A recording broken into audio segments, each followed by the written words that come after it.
الشيطان الرجيم بسم الله الرحمن الرحيم زين للناس حب الشهوات من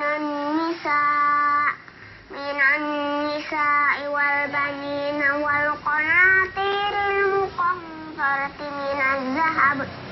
من الذهب والفضة والخيل المسومة والأنعام والحرث ذلك متاع الحياة الدنيا والله عنده حسن المآب.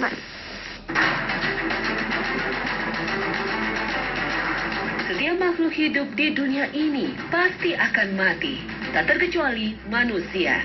Tak ada seorang pun yang mengingkari hal ini. Malaikat maut sang pencabut nyawa tidak pandang bulu ketika mengambil nyawa manusia dari jasadnya. Kaya, miskin, mukmin maupun kafir, muda atau tua, semua akan ia datangi sesuai dengan perintah Allah Subhanahu wa Ta'ala.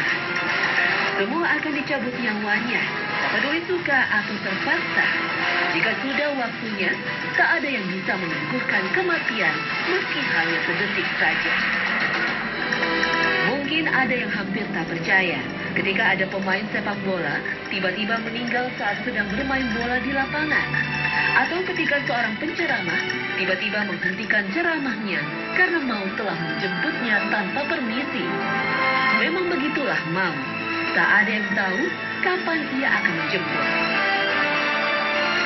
Bagi seorang mukmin yang merindukan kebahagiaan abadi di akhirat, tentu ia akan berusaha berbekal sebanyak-banyaknya sehingga ia selalu siap kapan saja sang maut akan menjemput.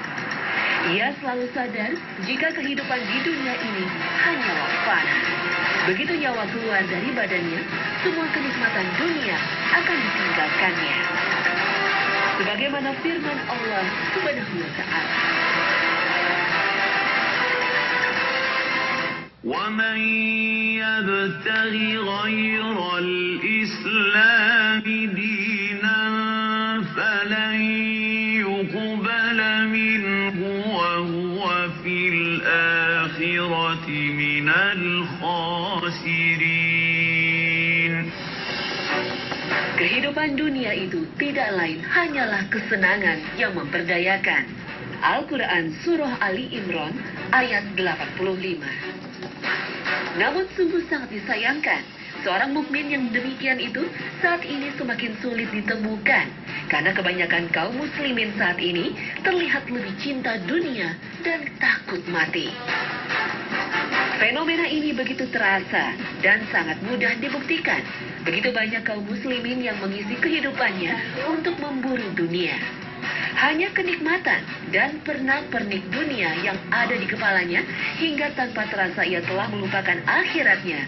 Gaya hidup mewah, glamor, dan berlebihan kini semakin membudaya dalam kehidupan sebagian kaum muslimin. Mereka begitu mencintai dunia, materi, kedudukan, dan popularitas. Seorang muslim semakin jauh dari Islam dan tak lagi mengenal agamanya. Mereka tak punya waktu untuk menuntut ilmu agama atau beribadah sesuai tuntunan Rasulullah. Maka sungguh benar sabda Rasulullah Sallallahu Alaihi Wasallam. Akan terjadi masa di mana umat-umat di luar Islam berkumpul di samping kalian, wahai umat Islam. Sebagaimana berkumpulnya orang-orang yang menyantap hidangan. Lalu seorang sahabat bertanya, apakah kami pada saat itu sedikit, wahai Rasulullah? Beliau menjawab, tidak.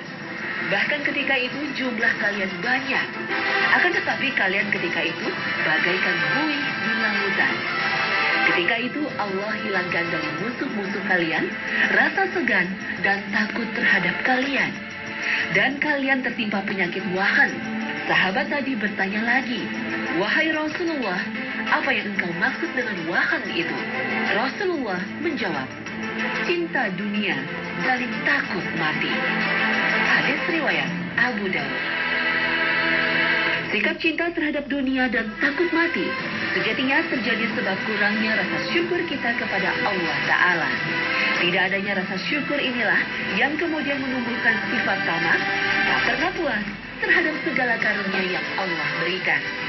Bahkan dalam meraih obsesi duniawinya, mereka tak segan melakukan korupsi, berbuat riba, dan berbagai cara-cara haram dan tak terpuji lainnya. Oleh sebab itu, Rasulullah Shallallahu Alaihi Wasallam sebagai teladan kita memerintahkan kita umat Islam untuk menumbuhkan sikap qanaah atau selalu merasa cukup terhadap segala karunia rezeki yang telah kita raih. Sikap qanaah inilah yang kemudian menumbuhkan energi kesyukuran dalam diri kita serta menjaga diri kita dari penyakit wahan, cinta dunia, dan takut mati. Lalu bagaimana cara menumbuhkan sifat qanaah dalam diri setiap kaum muslim? Dan bagaimana agar kita terhindar dari penyakit cinta dunia?